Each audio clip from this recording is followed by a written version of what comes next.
Down Terminal? No, I'm more. That was TPGL. All right, guys. They had a hotel room. Right.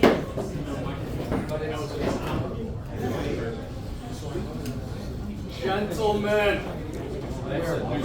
all of you, committee members in the back there talking. Donaldson back there talking. All right, quit talking. All right, I just need less than a half hour, okay?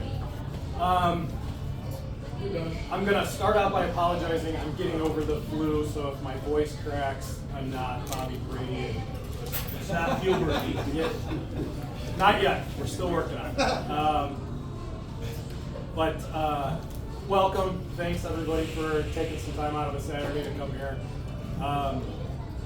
Thank you to everybody who was involved in the nominating and selection. I appreciate the vote of confidence of being able to take this over and run it and lead this group of exceptional people. Hopefully, the things that we're going to do this year make a great league better, or at least don't make it worse.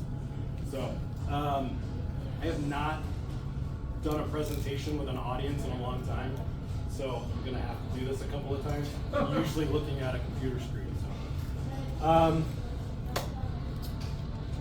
prospective new members. I think we only have one in the group right now. Where is he? He left. He left. Gary left. So we don't have him. But he signed up. We got his 340. Well, we've got his money, so that's good. Let's go to the casino. We do have one in the back here, Jordan, who probably is not going to join this year, but maybe next year. But he's here to see what we're all about, and him and some friends may be joining us for some guest rounds during the season. Nice young membership that enjoy having fun and some pretty good golf too. So As long as you're not a pipe hitter. I want to thank my committee. I can't say this enough. I've said it over email. I'll continue to say it. Keith and Phil, the work that you guys have put in the fall and continuing into the winter to negotiate with the courses, get the schedule set up. I know we're still working out the last couple of rounds and verifying that everything is set. The work that you guys have done is so valuable, and I really appreciate it. Thank you both. Babalu, for your knowledge transfer, everything that you've done the last 3 years to get the league where it is. Again, invaluable to the league. Thank you very much, Bob. Clarence, your 50+ years of wisdom and guidance is so incredibly valuable. I appreciate every word, positive and negative. And Tim and Rich, for your vast experience, your depth of playability, and the consultation that I get from both of you, really, really helpful. We had some great meetings over the off season. I really appreciate everything. So thank you, committee. Let's give all of them a quick round.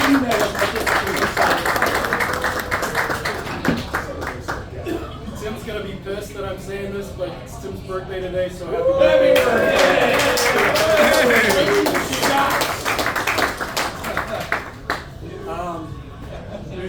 So as I go through this presentation, I would like if we could hold questions towards the end. I'm going to try and leave a fair amount of time for questions, but I want to get through this because there's a lot in here.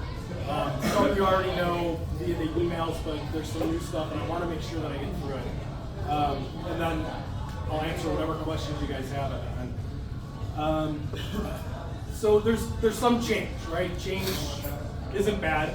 all the time. Sometimes it is, but for the most part, it's good.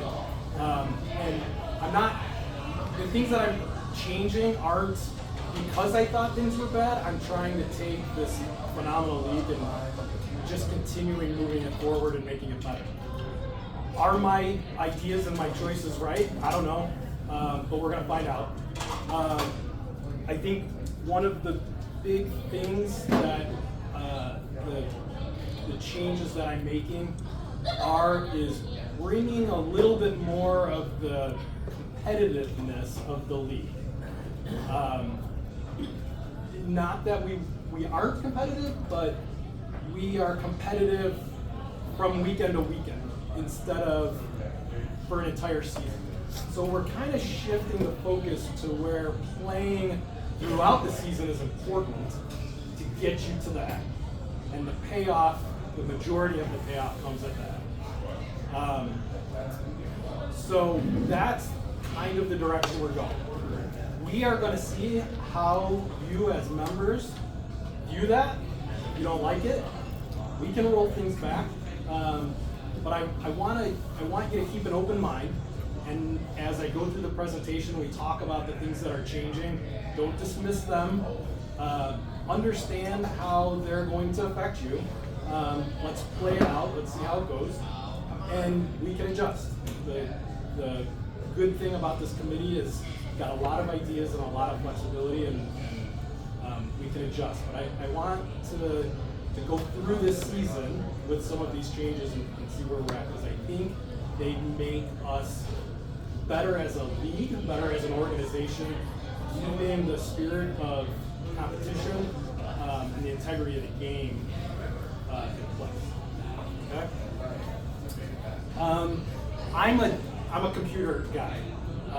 I rely on data for my job, so a lot of what we're doing is based on data over the past 15 years that we've collected.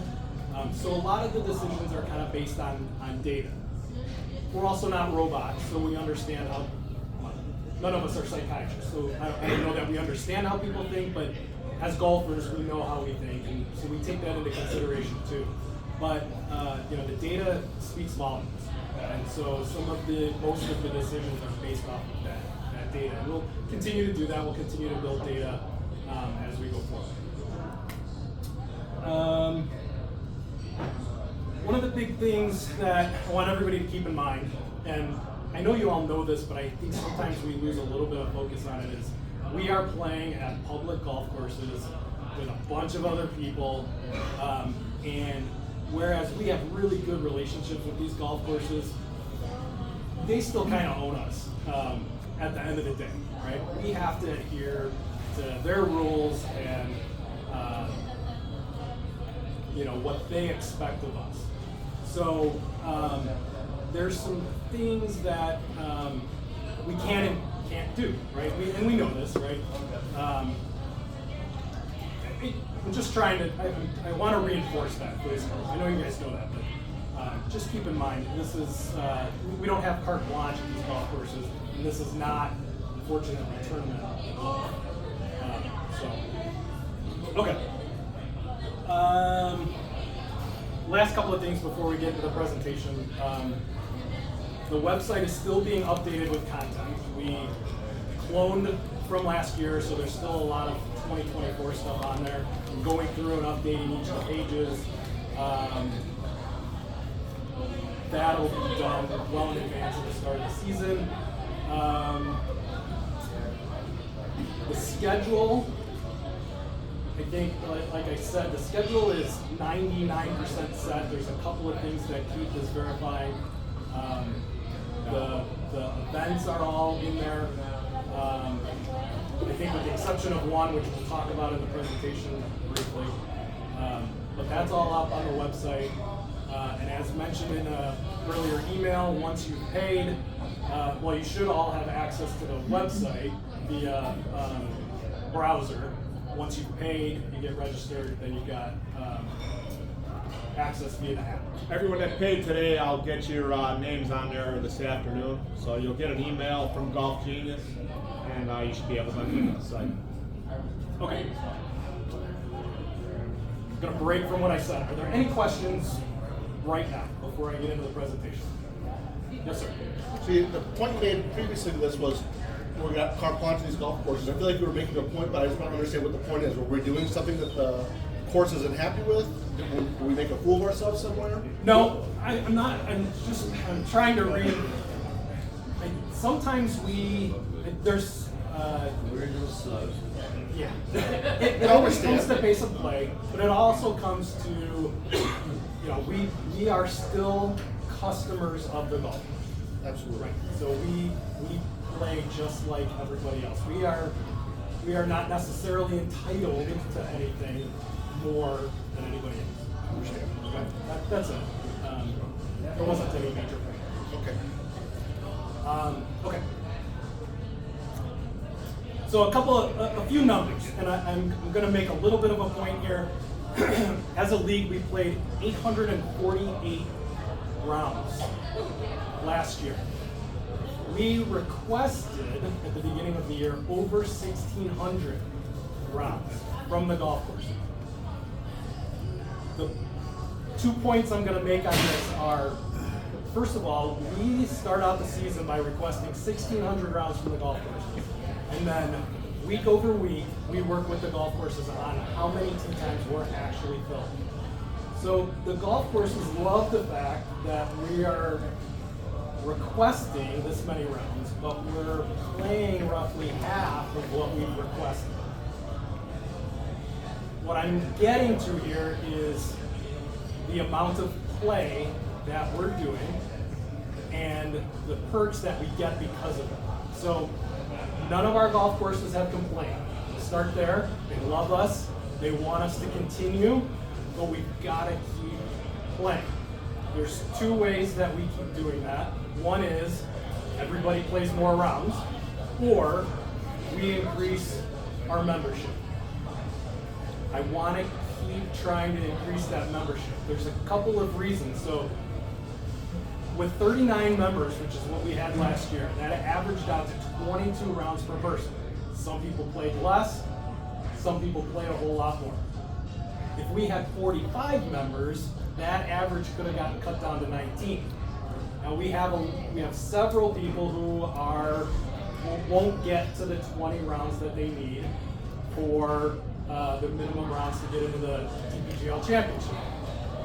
If we had more members and we played more rounds, we could potentially look at dropping that number down to maybe 18. So this is the point I'm trying to make here is let's continue to push to try and bring in new members, whether they're young or whether they're old. Let's keep this count going. Let's build it. If we get to 50, that's great. If we get beyond 50, I'm going to need a bigger committee, but I would love to see a bigger group of guys if we can do it. Okay? It takes a little pressure off of guys like Bob and Clarence and Rich and these guys that are playing 40 rounds a year to support all of the tee times that we have. And we want to continue to have the relationships with the golf courses that we have, right? Because they treat us well. They give us good tee times. They give us good prices. And then just some other numbers. We got 28 days until our first practice round. We've got 49 days until our first real round, and 182 days until the TPGL championship. So you've got about 6 months to prepare for that. Everybody ready? All right. This got a little bit smaller than I hoped. So a lot of things are staying the same. Some things are changing. So the TPGL championship is going to stay the same. It's going to be a 20-round minimum to qualify. It'll be 4 rounds over 2 weekends, the first 2 weekends in September. The major, anybody who wins a major will get an automatic qualifier regardless of their rounds, just in the past. The difference here is that there won't be ties. There will only be one qualifier per major. And we're going to use the Golf Genius Scorecard Playoff to determine who the winner is. And then the season low net qualifier, Bruce, will also get a automatic bid with a 16 round minimum there. Okay, so same as last year. So we will only have 5 automatic qualifiers based on playability for the championship. Everybody else has got to meet their minimum rounds. Okay. Cash games are going to continue. Bob is going to continue to run those. The only difference here is we're going to do 2 divisions because we pretty much only had 2 divisions last year. We combined the two low handicap, the 2 high handicap. You want to say anything? I mean, nothing else is changing. Yeah, so basically we had the 4 divisions last year, right? Basically it's everyone with a 10.9 and under will be in one flighted skins game, and everyone with 11.0 and over will be in the other skins game. And it'll be run the same way. Same thing I did in the last week. Okay. Local rules that we had that are going to stay the same. If you are in a divot in your fairway, and there is agreement in the group, you can take it out of the divot and place it on the fairway. Okay, only in your fairway, not in the rough, not in another fairway, only in your fairway. Okay, that was we played that last year. That's the same. Our course rotation is the same, with the exception of Poplar Creek and Palatine Hills. Palatine Hills we never really played at, right? And Poplar Creek was a great golf course, did as well, but their price kind of priced us out of priced us out of the league. So potentially in the future we may look at re-adding them, but again, with the cost that they were proposing, it just kind of priced most people out. What is new or what has changed? Everybody knows that the dues have changed. We've gone up. There's a few reasons for that. So the flights. I have made the decision that we're, for the most part, getting rid of the flighted funded events. That leads to my moving the competition and the payoff more towards the end of the season. So a lot of the money that was used to pay out flighted events is going to be shifted to the TPGL championship payouts and the new TPGL Cup payout. The majors, however, are now going to be flighted. Well, that's a big change, but there's a lot going on with the majors this year. So majors will be flighted, which means more people will get paid out. The payouts overall will be higher. And each flight, is going to have their set of guys. So your low handicappers aren't going to have to worry about competing with the real high handicappers. You're going to be competing within your flight in the majors. The more dynamic means we're going to shift the flights so that, so last year, right, we had kind of for the last several years, we had kind of rigid flights across the 4 flights, right? And if there was only, we paid out 4, say we paid out the top 4 in each flight. If there was only 2 in that flight, we only paid out 1. So we're going to kind of shift the flights based on the field so that we're paying out what we say we're going to pay out in each flight. Right? So you might, as a low handicapper, be competing against someone that's a little bit higher handicap than you're used to, but you will have a better chance of getting paid out based on it. Basically, it comes down to the middle handicappers will either move into the first flight or the third flight, depending on how many players are in each one. Guys near the tail end of the 16.0 threshold for the high handicap would possibly be moved into that higher handicap spot for a major, because you're going to even it out to make sure everyone gets paid. So last year in the flighted events, if I only paid the top half, so if there was only 3 players, I would still only pay 1, but if there were 4 players or 5 players, I'd pay 2. So this way, for Dan, because he's increasing the payouts, he's going to make sure the fields are equal, so at least a third place finisher is still going to make money, as opposed to before, if there was only 5 people in the flight, they wouldn't get paid. Now they will get paid because there'll be at least 6, theoretically. Wait. Don't forget it. Now, for the majors that are flighted, you're still going to do, for the qualifier for the TPGL, you're going to do a whole field, though. The overall low net. That the day. overall low net is the because we still do net average. Yes. We still show net average. Because the other part of this too is the new TPGL Cup, and there's points that are awarded for the majors. And I'll go through that when we get to it. But so there's kind of, for the majors, there's kind of 3 things going on.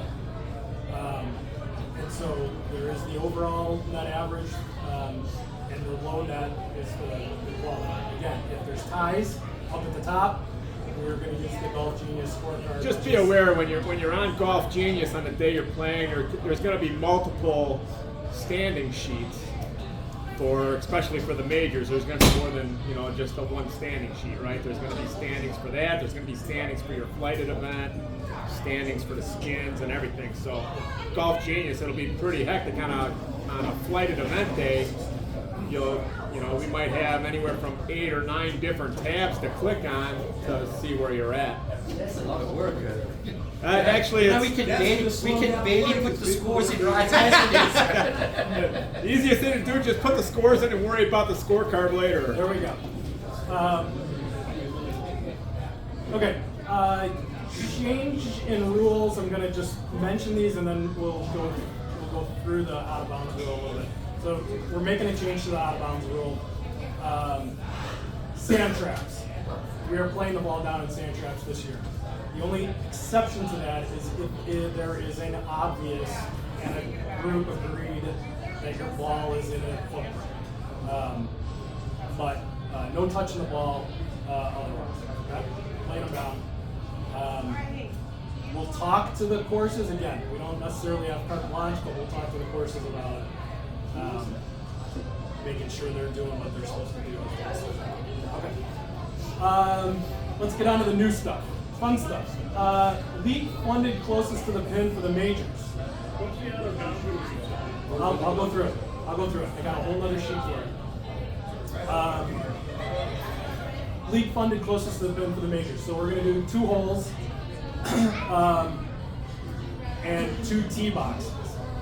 I'm not going to mention any money amounts right now because I've got to see. Obviously, the payouts are all based on how many people we have and the amount of money we collect.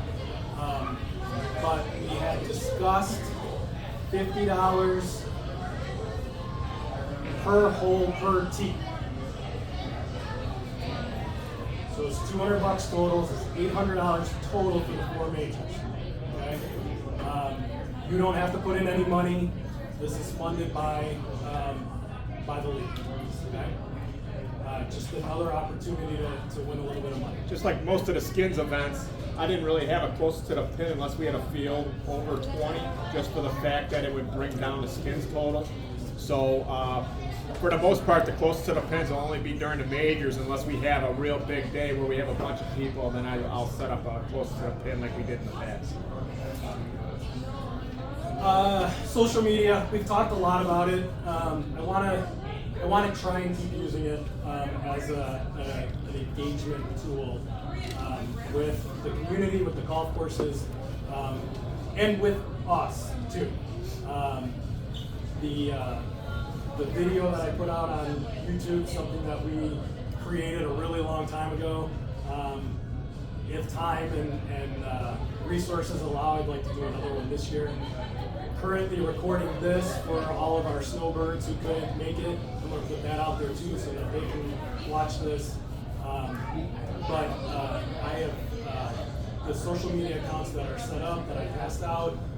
We have followed all of the golf courses that have social media. I'd like to talk to the golf courses about following us back so that the people who are looking at those social media pages are looking at ours as well, just as another method of building credibility for a great organization and trying to build up the membership. Summer solstice, a little bit different this year. We're going to do it on a Friday. We're going to do it not at any of our course rotations, and it's going to be a 27-hole event. And I'm going to ask Keith to give just a minute or two overview on kind of what we're looking at, where it's at, and what's going to be involved. So if you don't know what summer solstice is, it's the longest day of light of the year, and it's always June 21st. Well, we decided for June 20th, we thought it was going to be something special. That's a Friday, so we had come up with an idea how we get something a little special.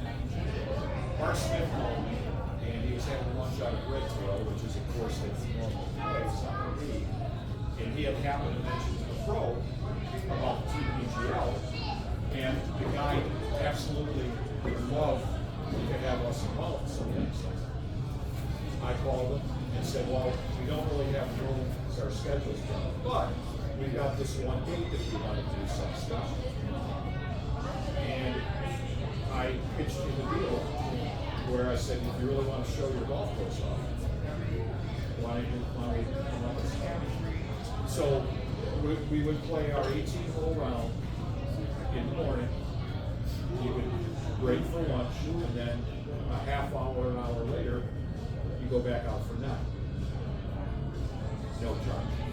So you're getting a 27-round golf at 18-hole range. And with that, he's all excited because he says, man, we're going to put our best foot forward. We'd love to have you guys out.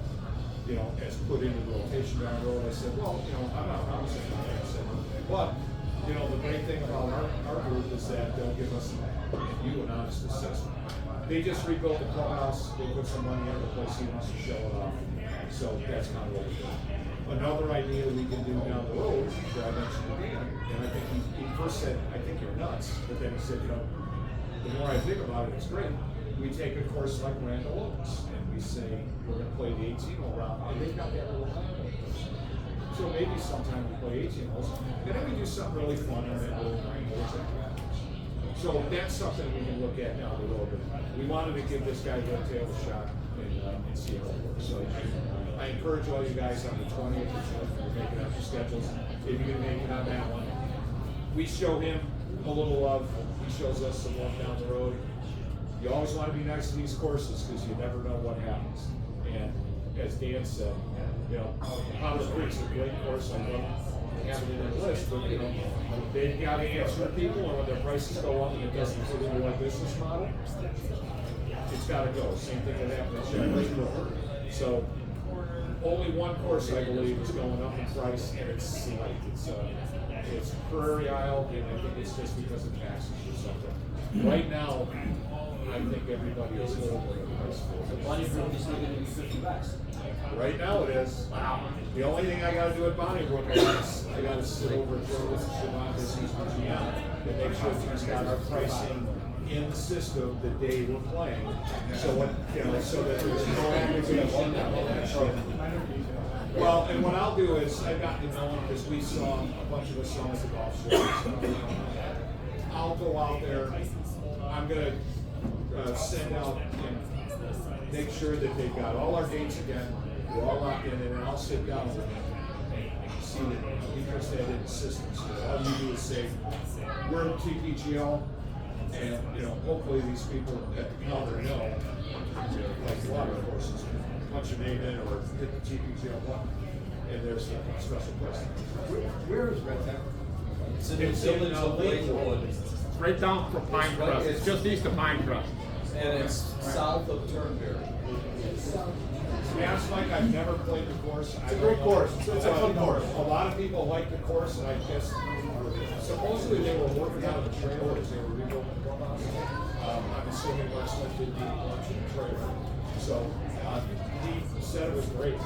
They did have a bar and a trailer, but since then it's been fixed up. I mean, they did build a new brand new clubhouse, but yeah, it was a trailer. They had a little bar in it. It wouldn't have been able to accommodate more than 6 or 8 guys. So, So, It's got a couple island rinks. It's a really fun course, and it's for the most part, first 2 holes are a little bit wet. It's rained the past couple days, but other than that, it's a fantastic course. Cheap too. It's not very expensive. yeah, it wasn't that expensive. So, again, we're finding these little. Hopefully, we find these little gems that we can stay with. I think that these courses have been working with us. They're good. I mean, they love to do with us. Okay. If you guys have any problems, come to the committee and we can work it out instead of somebody, having a bug up their ass and rip it from your throat. I think that's what Dan was alluding to.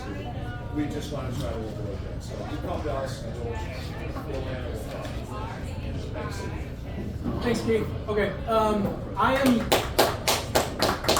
not a big fan of giving away rounds. Rounds that count towards your qualification. But for anybody that plays all 27, you're going to get credited for 2 full rounds that day. Okay, even though the 9-hole round is probably going to be some sort of fun event that's not really going to count towards handicap, but you'll get credit for 2 full rounds. All right, next. Let's go to the next slide.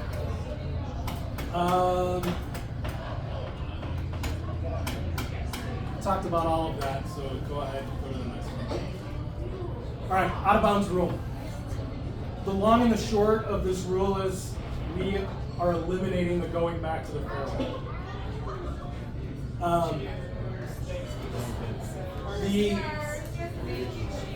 can't say it enough. Hit a provisional, hit a provisional, hit a provisional. Unfortunately, there were too many instances where someone would get on a tee box, jack one out of bounds that was obviously out of bounds, and then just go up and drop a ball in the fairway. It's not really the spirit of that rule. The spirit of that rule was, I can't find my ball, so now I can't go back to the tee because it's a public golf course and we're not playing in a tournament. So I'm going to take 2 club lengths in the fairway and I'm going to drop the ball and I'm hitting 4. If you hit one out of bounds and you know it's out of bounds and your playing partners know that it's out of bounds, you have to retee. That's just the rule. If you hit one off the tee and you think that there is a chance the ball is lost, you hit a provisional for a lost ball. That's basically what it boils down to. That applies to any round. Yes. Yes. Yes. What this potentially does, however, and everybody needs to be really mindful of this, is this can cause basic play issues. It just means you need to be prepared. It means you need to be prepared to have a provision. Not that you think you're going to need to, but have a ball somewhere ready where you can grab it and hit another one if you need to. Okay? Now, if you hit a ball that you think might be in bounds, that nobody knows for sure that it went out of bounds, and you decide not to hit a provisional, and you go and you look and you can't find it, or you find that it is out of bounds, not going back to the fairway. It's 2 club lengths from wherever that ball is out of bounds or wherever that ball is thought to be lost, and it's a 2-stroke penalty from there. If you're in the trees, it's 2-stroke penalties from that, or 2 club lengths from that tree, and a 2-stroke penalty from there. Still match strokes. Still have We will continue to implement the max strokes for them. 8, 10, and 12. 8 for a par 3, 10 for a par 4, 12 for a par 5. Except in the majors. Except in the majors.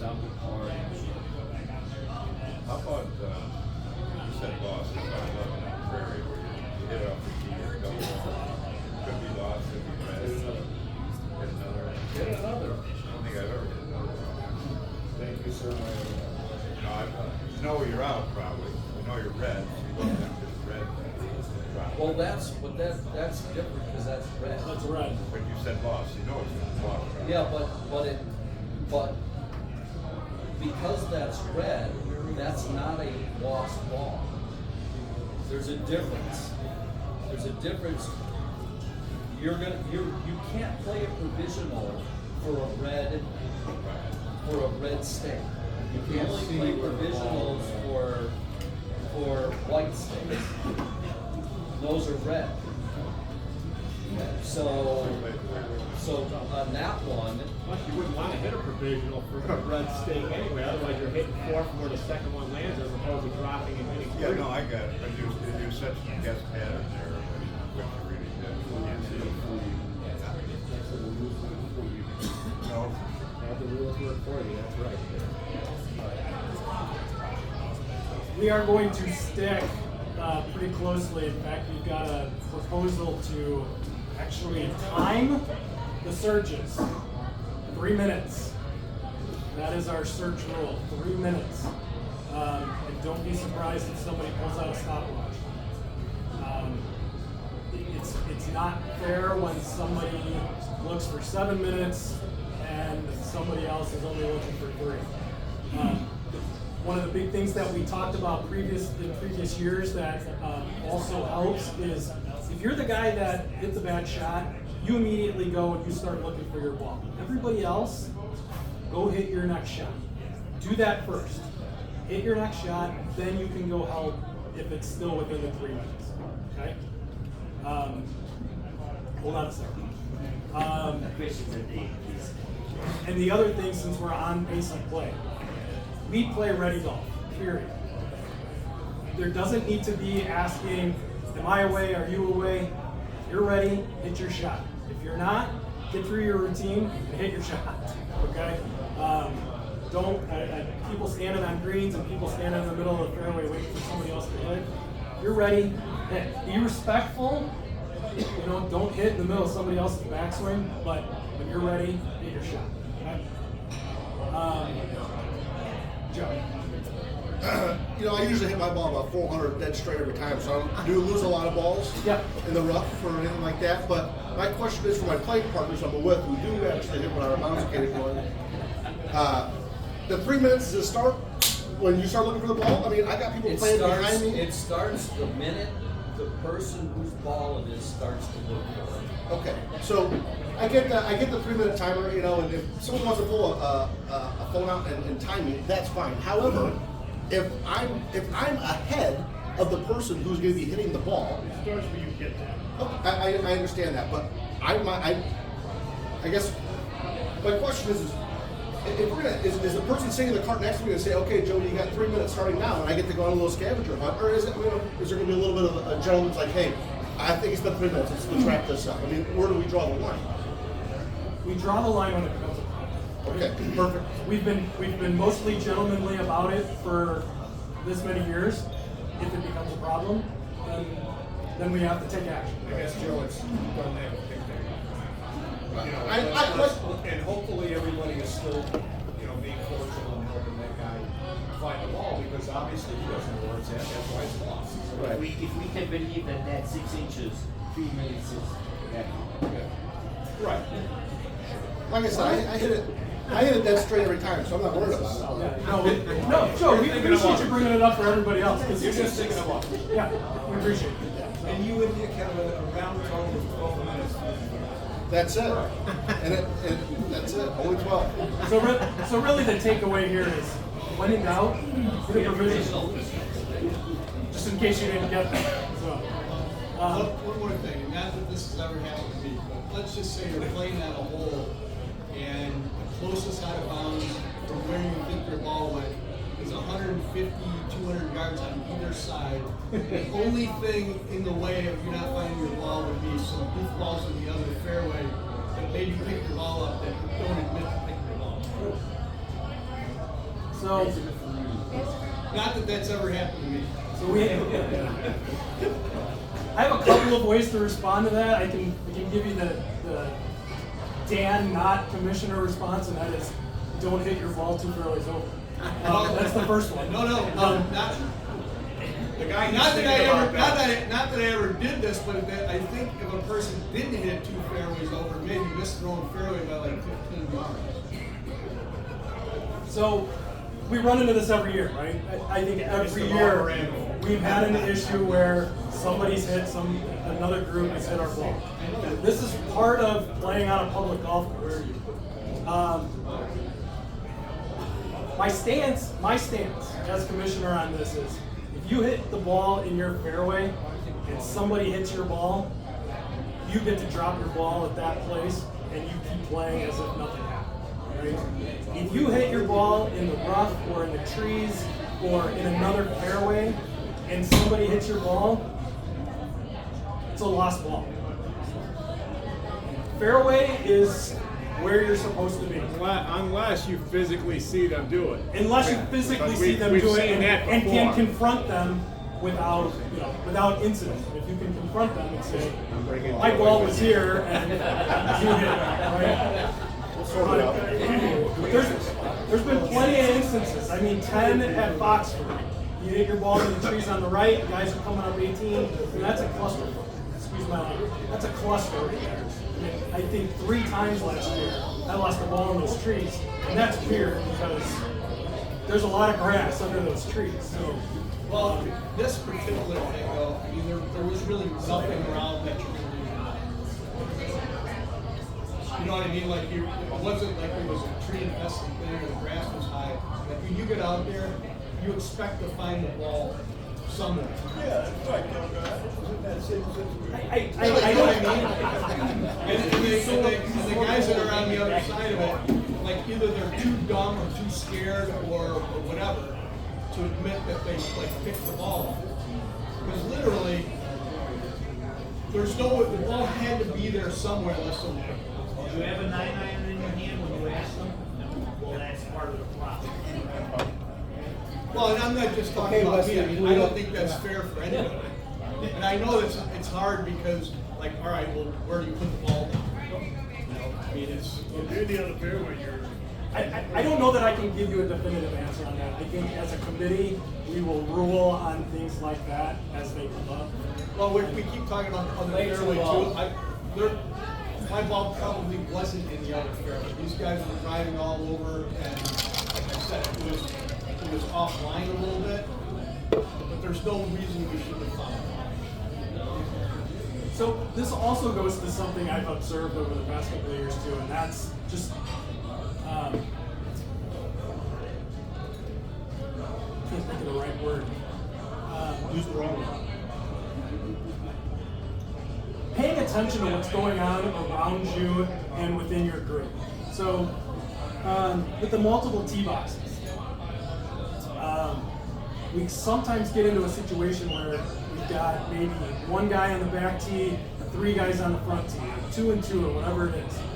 And the 3 guys on the front tee aren't watching the tee shot of the guy on the back tee.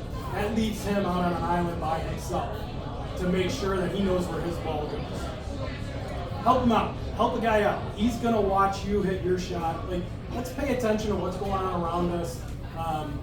Be prepared to hit, but pay attention to what's going on in your group too. That's gonna help pace of play too, because if somebody hits a tee shot and nobody's paying attention and they're like, oh, I hit it over on the right. Nobody else has any idea where in the right happened, right? So if people are paying attention and looking where people are hitting their shots, I understand that not everybody can see as well as everybody else, but do your best to help out your playing partners. Yes, we're competing, but we're still a good group of gentlemen playing a gentleman's game. So that's going to help basically too, because it should hopefully alleviate some of the the longer searches. And if Marty's watching, have Marty in your group. He always finds lost balls. So he will definitely help you find your ball.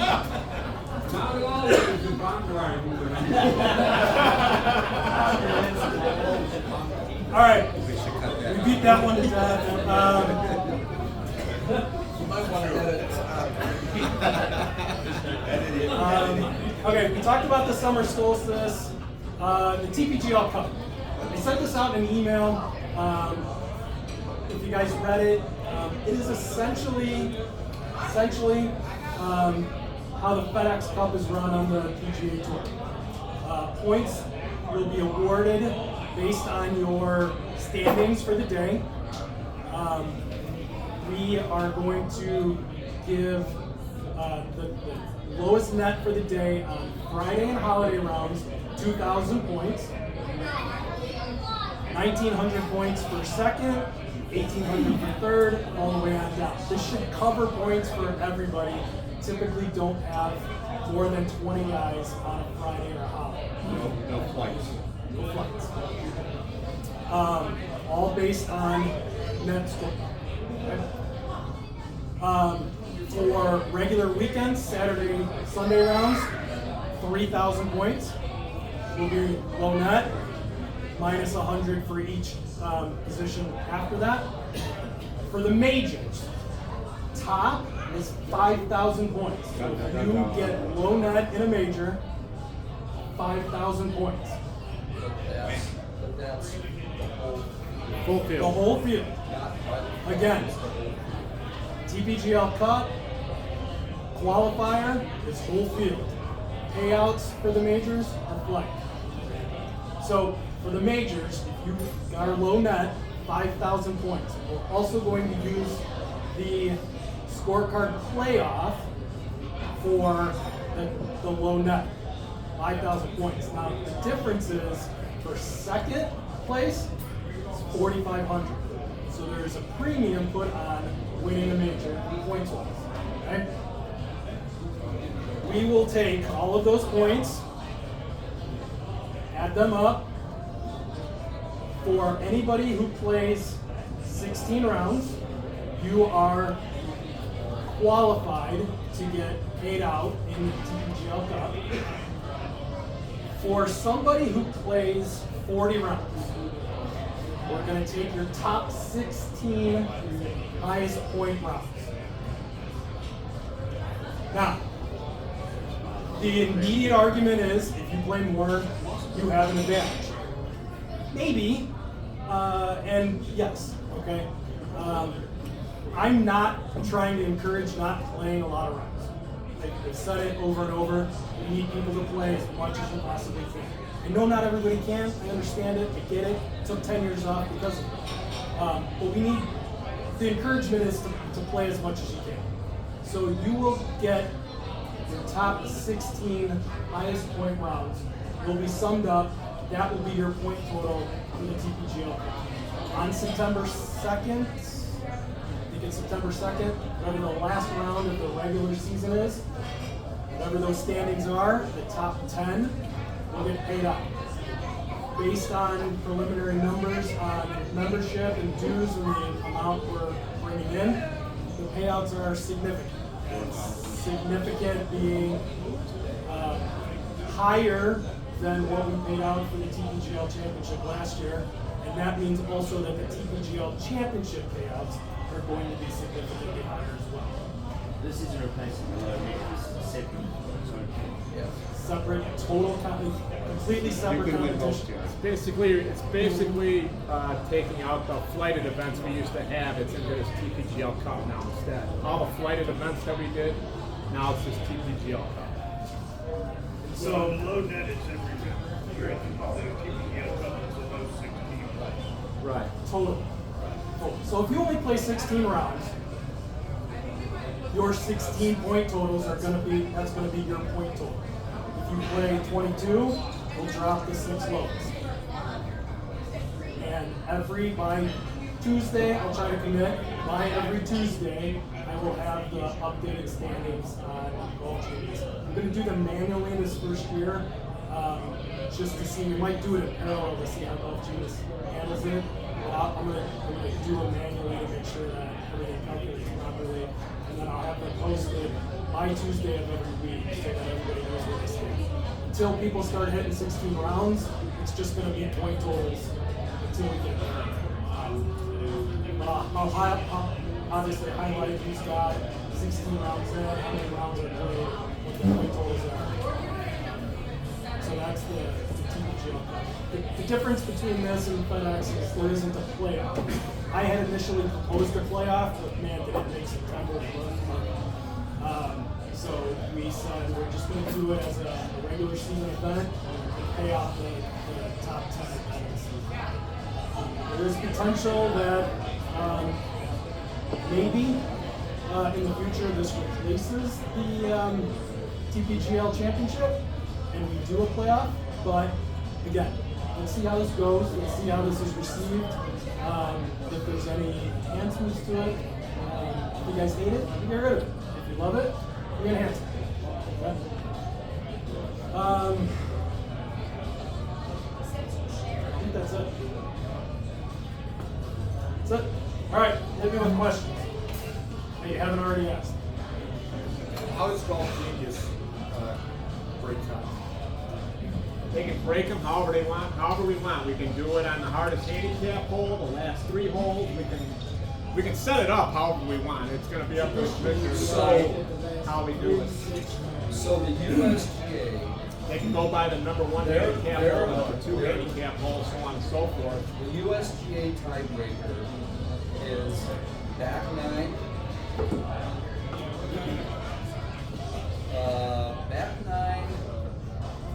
last 6 holes, last 3 holes, front, if I'm not mistaken. So Golf Genius can do however tiebreaker we want to do. We can set it up however we want. It can be done based on the hardest handicap hole. It can be based on the last 3, the back 9. You can do it however. We most likely will. We lost because they did the number 1 handicap hole. Now That's what I was arguing with that guy about. The USGA is the back 9. Now for the payouts for the flighted events, are we splitting money for ties, or is that going to be the tiebreaker also? We will split money for ties on the payouts. Strictly for points, it's a tiebreaker. Correct. Okay. So, let me clarify that. For low net. Correct. For low net, it is the tiebreaker rule. Any ties below are summed and averaged. So if 2 people tie for first and 2 people are tied for second, the 2 people that tied for first are not going to split first and second money? They'll split first and second money. They won't split points. No, that's the points is fine. The points is not a problem. I was just asking about the money. Money they will split.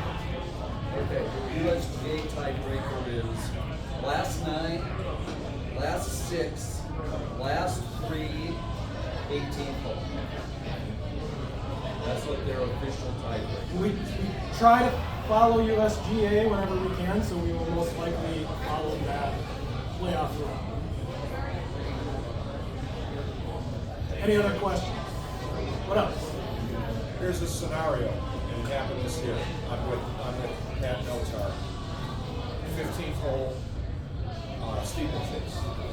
It's that long par 4 that's got the little bit of a dog right left.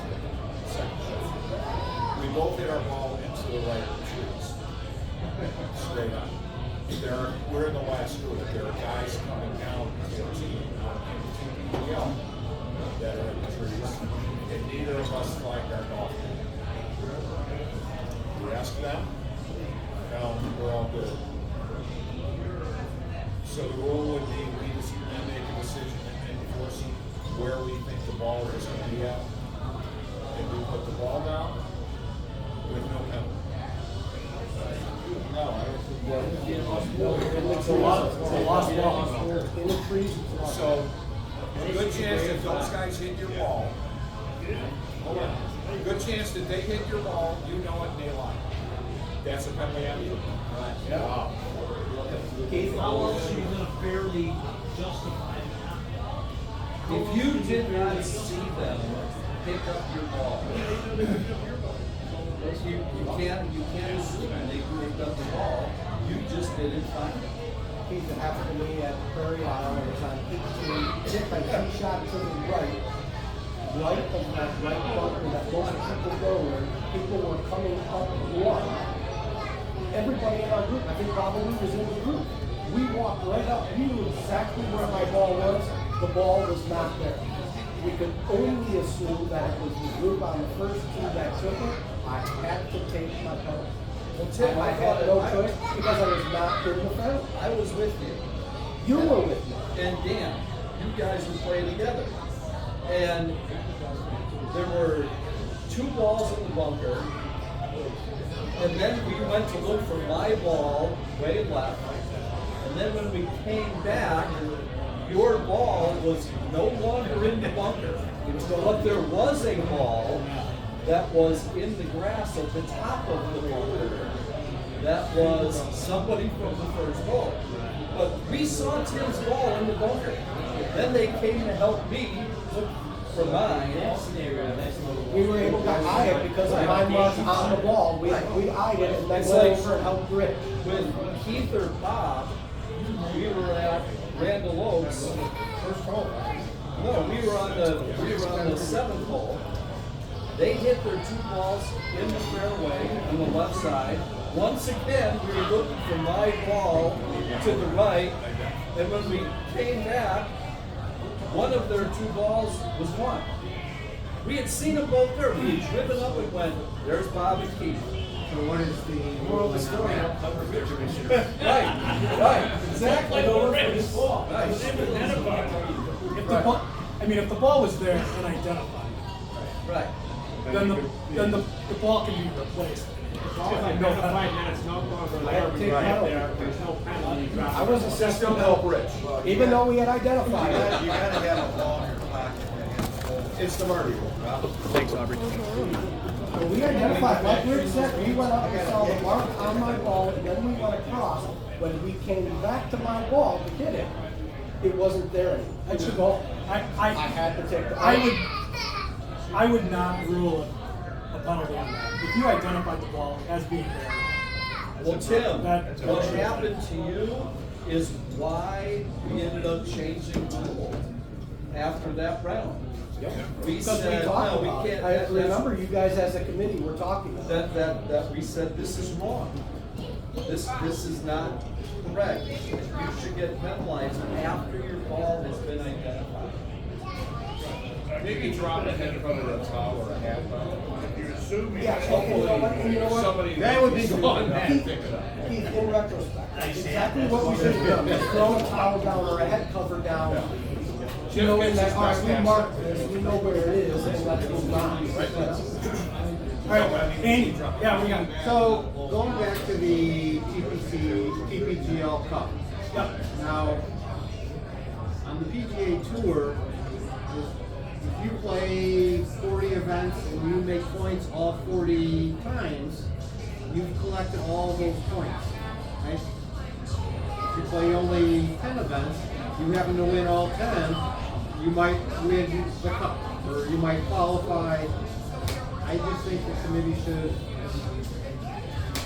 So the idea is Let me finish. I just think the committee should give more, the people that are playing more should get the benefit, yeah, should be rewarded for playing more and get all the points they can possibly get. You can't do that. Okay. Because you can't do that because there's too much disparity in the amount of rounds that are proposed. You are gonna work out though because your lowest score drops. So if you could come in first, second, or The third guys- place in 15 of your 40 events, then you're gonna have the top score anyway. The guys who play more are going to have the opportunity to get higher points. That's correct. What we're doing is we're taking them from all, because not everybody plays all, right? Okay. So we're taking them from all, but we're giving bonus points for the eight. It would be so top heavy. Bob would win. I thought I finished last time. So 3 pages. But Dan, the way I see that is, you're actually encouraging more play, because a guy that plays 16 rounds, and just focusing on the TPGL Cup, not the TPGL Championship for 20 rounds, but somebody just focusing on TPGL Cup, they play 16 rounds. Let's say in those 16 rounds, they have 4 bad But those 4 bad ones still add. But somebody that plays 20 rounds and had 4 bad, those 4 drop off, now you're taking 16. So you're encouraging people to play more to cover any bad rounds they had in their initial 16 to get more points. Andy doesn't understand this because he doesn't play bad rounds. Right, exactly. And that's the problem with the low handicap. They don't understand the trials and tribulations of us high handicapped. Any other questions? You do because you have a towel with Bob on it, so you understand that. Anyone? Any questions? Anything else? Dan, divisions versus flights. On that slide you had. So flights are going to be dynamic based on the amount of people and their handicaps playing on that day. The 2 divisions, are those also going to be dynamic during the season? Can you have the opportunity to float between the 2 divisions based on you play well, you drop back? So the divisions are basically just for the skins game. So yes, anyone with 10.9 and under is in the 1 division. So if you're handicapped with fluctuating one way or another, So if you're an 11 to start, you're in the 2nd division, but if you play 3 good rounds, you're you'll gonna drop out into the other division. Let me make a clarification real quick. 2 divisions are only for the skins game, for the money game. There's going to be 3 divisions, 3 flights for the majors. Okay, so that's going to break up the handicaps a little bit more than just would be in the skins.